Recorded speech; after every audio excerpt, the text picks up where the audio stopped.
Perkenalkan, nama saya Priscilla Francisca Dewi dari Fakultas Ekonomi dan Bisnis Prodi Manajemen dengan NIM mahasiswa 2892350076 mata kuliah Bank Lembaga Keuangan dengan dosen pengantun Bapak Sohaji. Di sini saya akan memberikan jawaban ujian tengah semester saya. Yang pertama, saya akan menceritakan secara singkat tentang sejarah perbankan di dunia. Sejarah perbankan mengacu pada perkembangan bank dan perbankan sepanjang sejarah, dengan istilah perbankan yang ditetapkan oleh sumber-sumber kontemporer sebagai sebuah organisasi yang menyediakan fasilitas untuk penerimaan simpanan dan pinjaman kredit. Wujud awal bank adalah para pedagang yang memberikan pinjaman biji-bijian kepada petani dan pedagang membawa barang-barang antar kota.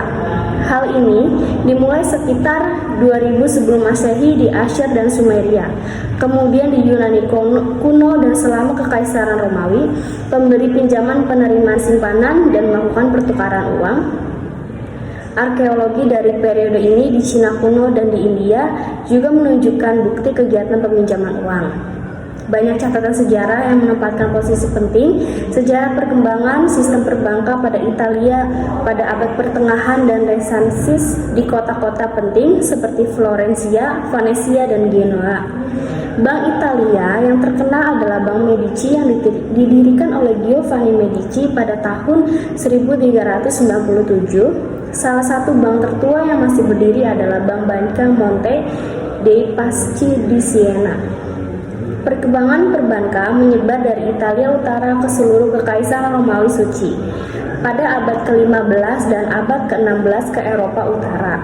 Hal ini diikuti oleh sejumlah inovasi penting yang berlangsung di Amsterdam selama Republik Belanda pada abad ke-17 dan di London ke abad 18. Selama abad ke-20, perkembangan di bidang telekomunikasi dan komputasi menyebabkan perubahan besar pada pola kegiatan bank, menjadikan bank-bank meningkat secara ukuran, jumlah, dan penyebaran geografis.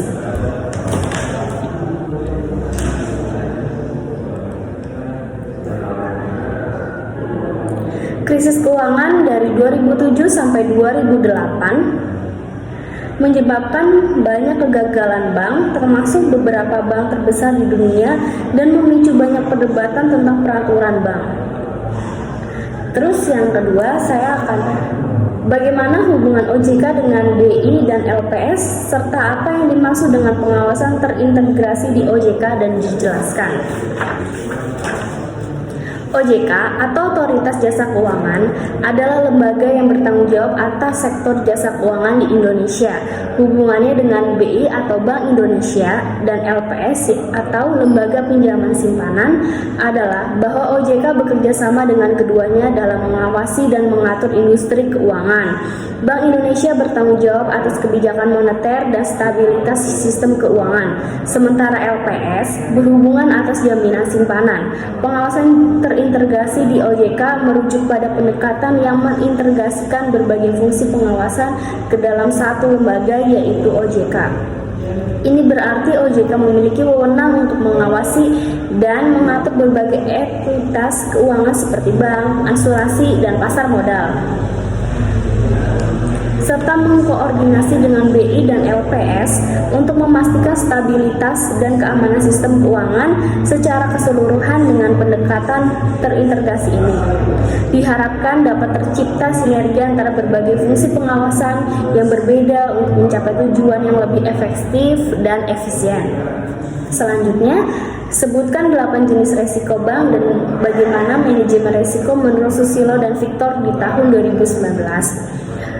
Beberapa resiko bank yaitu yang pertama resiko kredit terkait dengan kemungkinan gagal bayar dari pinjaman, yang kedua resiko pasar terkait dengan fluktuasi nilai pasar seperti suku bunga, mata uang, dan harga saham, yang ketiga resiko likuiditas terkait dengan kemampuan bank untuk memenuhi kewajiban keuangan secara tepat waktu, dan yang keempat resiko operasional yaitu yang terkait dengan kegagalan dalam proses sistem dan orang.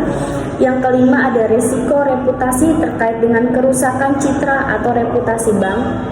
Yang keenam risiko hukum terkait dengan pelanggaran hukum yang dapat berdampak negatif pada bank. 7. Ada resiko kepatuhan terkait dengan kepatuhan terhadap peraturan dan regulasi yang berlaku. Ke-8 ada risiko strategis terkait dengan keputusan strategis dapat mempengaruhi kinerja jangka panjang bank.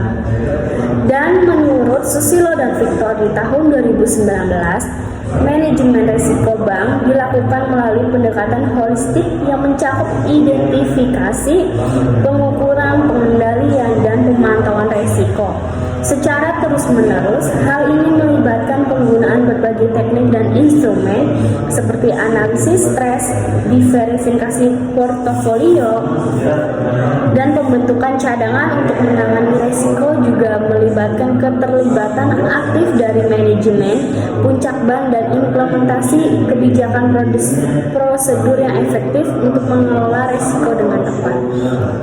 Itulah jawaban-jawaban UTS dari saya. Mungkin kurang lebihnya saya mohon maafkan. Sekian dari saya. Wassalamualaikum warahmatullahi wabarakatuh. Selamat sore.